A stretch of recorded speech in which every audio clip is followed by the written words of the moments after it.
Joining me now from the Center for Security Policy, Fred Fleitz. Fred, good to see you. Hey Liz, Happy New Year. Happy New Year to you too. Fred, we have a lot of interesting stuff about Russia. There's a new development, it seems like, every day, a new contradiction really. But let me start with the question of today, of the day for today. It's about Julian Assange, the clip that we just watched. If he's telling the truth and he did not work with the Russians or a state party within Russia to release these, to hack and then release the DNC emails or John Podesta's emails, I said this before, that would be huge. How do we know he can be trusted, Fred? Well, Liz, I don't think he can be trusted, but there's several issues we have to talk about here. Assange may not have known that this information came from Russian sources. But even if it did, the way I look at it, it's not a surprise that Russia has a broad-based cyber war being conducted against the United States. We know China is doing this, North Korea, Iran. It seems to me that President Obama didn't care about this until Democratic emails were hacked so he could use the story to hurt the election of a Republican president. I do think this is all fake news. Right, and in a sense, it's contradictory. We just saw those two videos butted up together of President Obama saying that the Russians hacked the DNC and then Julian Assange saying 1,000%, like Sean Hannity prompted him, that the Russians were not the ones who provided this. Fred, what I'm waiting for is proof here. President Obama has not provided us any proof aside from his word. So in a sense, it's his word against Assange's word. And to be honest, I don't trust either one of them. I don't trust them either, but maybe the Russians were responsible for stealing this information. We don't know it had anything to do with the election. I think the Russians were vacuuming up American emails and leaking them. They tried to steal Republican National Committee emails, but they didn't get them. Why? Because the Republicans were using strong internet encryption. Why is no one talking about that?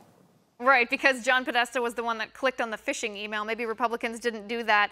Let's talk about response here for a second, Fred. In response to this claim, which Obama provided no proof of, aside from the fact that we know that we hack the Russians, they hack us back, and it's an ongoing thing. In response to this alleged hacking that allegedly influenced the outcome of our election, President Obama expelled 38 Russian diplomats. He closed down 2 compounds. Although these compounds arguably were not used by spies, they were used by the families of Russian diplomats just to get together. Was this the right thing to do to expel nearly 40 Russian people? Well, two comments. First of all, it's extraordinary that the president took these steps and the Russians didn't reciprocate. They didn't kick out American diplomats. The reason is that Russian President Putin laughed at the president. He's just waiting for the next president. He doesn't care. It's not going to have any effect at all. And I'm sort of wondering, after this very serious hacks by China of defense secrets and millions of personnel records of U.S. federal employees, where was the U.S. retaliation to that? Right, or where was the outcry? I don't doubt in a certain sense that there was some retaliation, but where was the public outcry? Where were the speeches behind the podiums by Democratic leaders saying this is an attack on our democracy, this is an attack on our election, on our nation? We didn't hear any of that, which brings me to my next point, Fred, and I think, like you said, fake news, I say contradictory. This seems to be an effort just to delegitimize Donald Trump's presidency, to make it seem like the Russians were the ones that put him in power instead of the 60 million Americans who voted for him, and to make it as difficult as possible for him to conduct relations with Russia without there already being some tension right when he starts. I think that's exactly right. And sadly, I'm afraid that U.S. intelligence officers are helping the Obama administration do that. You know, there's this myth that intelligence is not political. I was with the CIA for 19 years. I can tell you that that's not true. And remember during the summer when current and former intelligence officers were saying Trump should not get an intel briefing because he can't be trusted?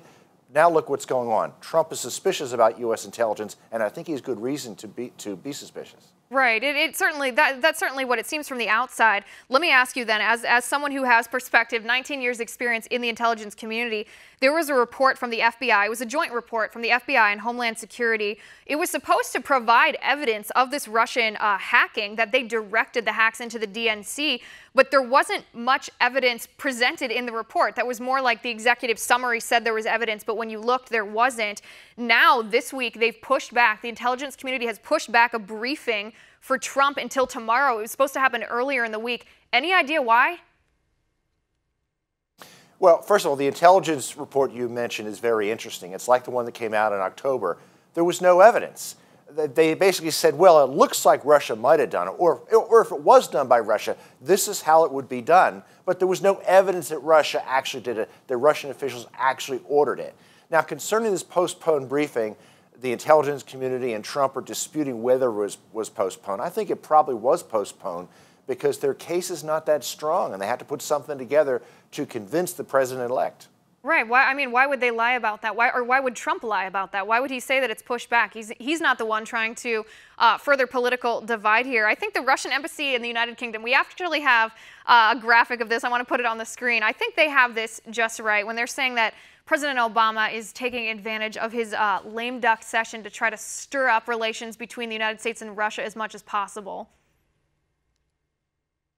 You know, it's just appalling that the Russian government is mocking a sitting president after he sanctioned them. I've never seen something like this happen before. It just shows that Barack Obama has basically no credibility left on the international stage after 8 years of such a disastrous foreign policy. Right, and what else could we have expected after he began his first term with that apology tour? I mean, I think this is a sort of natural progression of what's going to happen. He has destroyed the credibility or the leadership of America in the eyes of countries all around the world. Fred, thank you so much for your analysis on this issue. It's always great to talk to you.